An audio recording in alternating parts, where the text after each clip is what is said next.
Haba baby, ya kike min irin wannan ne? Saboda Allah da Annabi, sai binki nake tun daga can wajen. Ni fa so da kauna ne fa kani.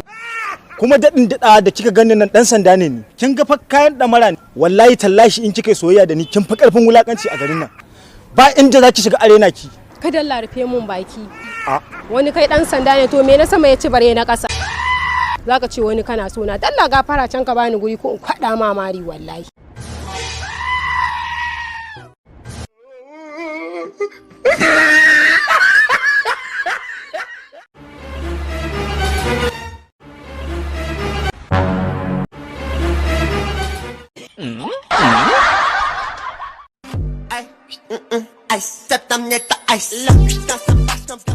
Yan mata ya ne? Normal. Ya kwana biyu. Kalau. Da farko dai suna na Jakido.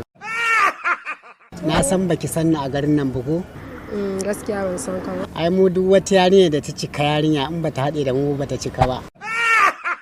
Ki sha kurmin ki huta in dai a garin nan ne ba mai taɓa ki.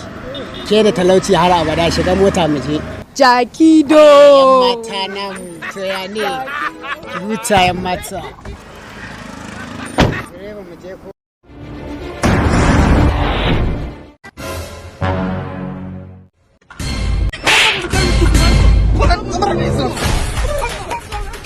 Me haka officer? Me haka? Kamar ya me haka? Ya za ka so ka shiga gaban mota? Me yake damun ka? Wato laifi biyu, ban ga mai kwatar ku a garin nan ba. Kai laifi uku. Yanzu me muka yi wa ranka da? Na farko ga ku criminal. Ta yaya muka zama criminal? Kun saci yarinyar mutane. Ga ta nan kun sata a mota. Sannan kuma gashi za ku kaɗe ni. In kuka ga na ba ku alƙur'ani tafi a tsaye. Ni za ku yi haka? Kaga direba. Da Allah dan bashi wani abu mana ya dan tashi ya bamu waje da Allah sauri muke. A bani wani abu? To ga wannan kashi ruwa. Alake ya hanya.